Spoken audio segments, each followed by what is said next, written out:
ด่วนโอกาสมาแล้วไผ่ที่อยากได้สิ่งของจากน้องอาอายไว้เป็นที่ระลึก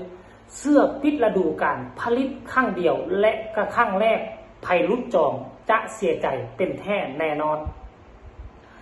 กราบทักทายสบายดี FC ทุกคน FC ทุกทานเนาะมาพบมาพ่อกับค่อยเจเบาเล้าคลิปนี้เป็นเรื่องเล่าข้อมูลข่าวสารเกี่ยวกับน้องอาอายสักกุลนะพรเกี่ยวกับวงเสียงวีหกเนาะการเคลื่อนไหวครั้งนี้น่าจะเป็นของเสียงวีหกเพิ่นเป็นผู้อนุญาตและเพิ่นเป็นผู้จัดทำหรือบอเนาะก่อนจะไปลงเลิกขอทักทายสบายดี FC ของเจเบาเล้าทั้งสองฟังโขงไม่ว่าจะอยู่ทั้งฟังนั่นและก็ฟังนี่ทานผู้ชมมือค่ำคืนที่ผ่านมานี่ฝนตกถล่มทลายบ่ฮู้ว่าพี่น้องอยู่ทั้งอำเภอทาบอพี่น้องอยู่ทั้งอำเภอ พ้นพิสัยจังหวัดหนองคายเป็นจังใดถึกฝนกระนำเส้นเดียวกันกับนครหลวงเวียงจันทร์หรือบ่ท่านผู้ชมเมื่อวานนี้เจว่าเล่ากะถึกฝนตกในช่วง2 โมงหา3 โมงแล้วก็เงียบไป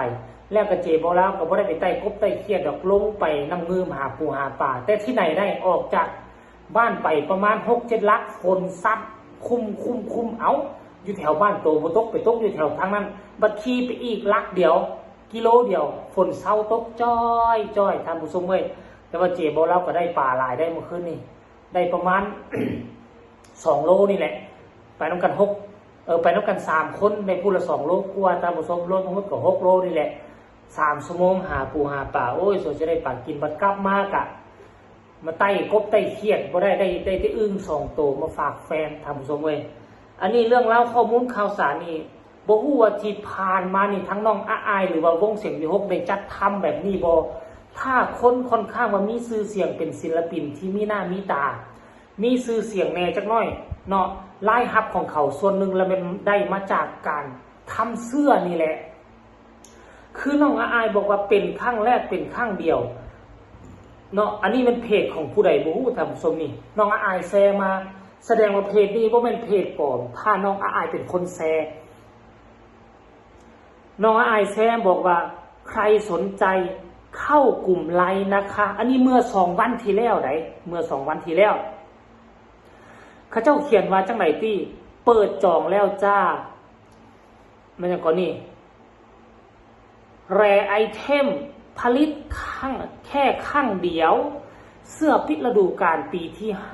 5บ้านหักบอดน้อยอาอายสีดำสกรีนหน้าหลังสีเหลืองทองโดดเด่นมีแบบ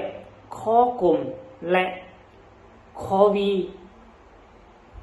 ราคาตัวละ350 บาทพร้อมทรงมีทั้งไส้เด็กและไส้ผู้ใหญ่รายได้หลังหักค่าใช้จ่ายมอบเป็นมาลัยให้ลูกสาวคนเก่งน้องอาอายสกุลพรในวันปิดฤดูกาลสนใจสั่งเสื้อเข้ากลุ่มไล่กดลิงก์นี่ลิงก์ตัวนี้แล้วเสื้อโมดนี่เห็นบ่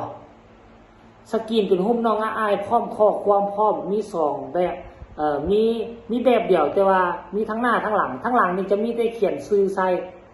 เนาะทั้งหลังนี่เขียนชื่อใส่ว่าบ้านฮักบอดน้อยอาอายโอ้บ่แม่นของวงจัดเป็นบ้านฮักบอดน้อยอาอายที่เขาอยากหารายได้ให้แก่น้องอาอายนั่นเองท่านผู้ชมแล้วก็ตัวทั้งหน้าก็เป็นแบบนี้เห็นบ่ทั้งหน้านี่เนาะใครสนใจกับเฮดเดอร์เป็นครั้งแรกและการครั้งเดียวเท่านั้นเนาะท่านผู้ชมคือเจเบาแล้วคิดว่ามันเป็นเรื่องดีเลยเพราะว่าศิลปินดังหลายคนเนาะที่เขามีซื้อมีเสียงฐานแฟนคลับ FC เขาหลายพวกเจ้าฮู้บอกเขาผลิตมานะจนผลิตมาบ่ทันอันภาษาอย่างว่าสิมาขายทางออนไลน์เป้าเขาจนว่ามีหน่วยงานแพ็คเครื่องมีหน่วยงานฮับจองเครื่องเขาก็โทรจองมาบักหลายๆแล้วก็ผู้แพ็คกับแพ็คผู้ส่งกับส่ง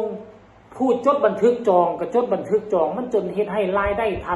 ลายแต่ตัวนี้มันเป็นรายฮับเขาต้องแบ่งกันกับวงนะท่านผู้ชมเนาะพอเขาบ่เว้าซื้อพวกเขาก็ฮู้แล้วแหละว่าศิลปินคนนั้นเป็นไผอยู่วงใดเนาะอันนี้ด้วยความดังความปังของเราแต่อันนี้น้องอาอายเฮานี่ฐาน FC แฟนคลับก็ยังบ่ทันหลายเทื่อเพราะฉะนั้นอันนี้เป็นแนวคิดของบ้านฮักบอสน้อยของเขาเนาะแต่ว่าค่อยเชื่ออีกบ่ดน บ่เกิน 2-3 ปีนี้ให้น้องอ้ายให้อายุฮอดประมาณ15-16 ปีเด้อช่วงนั้นแหละสิเป็นช่วงดังช่วงขาขึ้นจะได้ขายแม้กระทั่งเส้นผมแม้แต่กระทั่งรูปภาพแม้กระทั่งเข็มกัดได้ขายหมดทุกสิ่งทุกอย่างแน่นอนถ้าว่าฮอดช่วงนั้นมาเพราะช่วงนี้คือคันสิว่าแล้วบ่จำเป็นต้องไป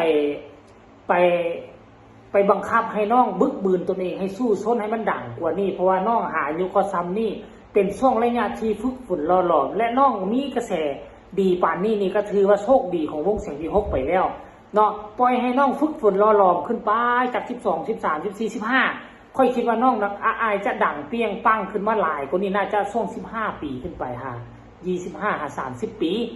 ช่วงนั้นจะเป็นช่วงขาขึ้นคือช่วงนี้มันก็เหนือคาดหมายของพอนกพงศกรแล้วแหละใครจะไปคิดว่าน้องอายจะมีกระแสดีขนาดนี้ก็คิดว่าเป็นเด็กกระโปโลเอามาเลี้ยงดูปูเสือเพื่อว่าให้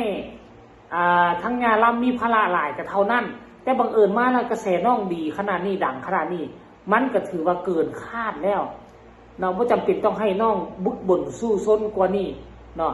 พอถึงเวลาแล้วประมาณ15-16 ปีช่วงนั้นแหละลงทุนน้อยมันก็จะได้หลายท่านผู้ชมเนาะเพราะฉะนั้นแล้วไผ่ที่ฮักที่หอมน้องอายก็ให้ติดต่อไปทางไล่สดบ่ฮู้ว่าทางไล่สดของวงหรือไล่สดของอีหยังก็กลุ่มบ้านฮักของบ่น้อยอายหรือบ่ท่านผู้ชมที่สำคัญก็เข้าไปในกลุ่มบ้านฮักของเขาเด้อแล้วไปกดลิงก์หันไปหรือเข้าไปในเพจของน้องอายและเข้าไปเบิ่งแซ่เมื่อประมาณ2 มื้อที่แล้วท่านผู้ชมเนาะให้ทุกคนเข้าไปกดลิงก์ตัวนั้นไปอย่าลืมว่าครั้งเดียวและก็ครั้งแรกและก็ครั้งเดียวยกตัวอย่างว่าผลิตมาจากกี่โตเพิ่นบ่ได้บอกยกตัวอย่างเพิ่นผลิตมาจาก100 โตถ้าพวกเจ้าบ่เอาก็คือว่าโอกาสที่จะได้ของทีละนิดเป็นเสื้อน้องอายคือบ่มีอีกแล้วถ้าวงเสียงวีฮกบ่จัดทำนะหรือว่าถ้าน้องบ่โด่งบ่ดังไปกว่านี้นะในอนาคตได้เพราะฉะนั้นแล้วพวกเจ้าน่ะควรจะเอาไว้นะควรจะเอาไว้อย่าลืมว่าคันเขาผลิตมาจำกัดยกใจรางว่า100 โตหักค่าใช้จ่ายทั้งหมดเหลือนั่นเป็นเงินของน้องอายเป็นมาลัยของน้องอายเพราะฉะนั้นแล้วอนาคตนี่นะถ้าน้องอายโด่งดังเปียงไปปีหน้านี่พวกเจ้าสามารถเอาเงินตัวนี้ไปขายเอาเสื้อตัวนี้ไปขายได้มันจะมีมูลค่าได้หลายกว่า350 บาทนี่ได้มูลค่ามันจะเป็นพันเป็นหมื่นเป็นหลักพันหลักหมื่นไปไหนท่านผู้ชมเพราะฉะนั้นแล้วเงินซ้ำนี่เนี่ยนะพวกเจ้าเอาไปเห็นแนวอื่นยังหลายกว่านี่ซ้ำเพราะฉะนั้นเป็นของเขาว่าเป็นของดีต่อจิตต่อใจพวกเจ้าสิบ่เอาไว้บ่ถ้าเป็นศิลปินของพวกเจ้ามักศิลปินของพวกเจ้าฮักขนาดเนาะผู้ใดสนใจก็ติดต่อไปหาเขาเด้อเอาใครมีคำตำหนิที่ส้มคำคิดคำเห็นแนวใดต่อเรื่องนี้ก็สามารถคอมเมนต์มาได้คอมเมนต์ได้ไผว่าดีไผว่าบ่ดีก็สามารถคอมเมนต์มาได้ฝากทุกคนกดไลค์กดแชร์กดติดตามเพื่อจะบ่พลาดในคลิปต่อไปที่สำคัญอย่ากดข้ามโฆษณาพบกันใหม่ในคลิปหน้าสำหรับคลิปนี้สบายดี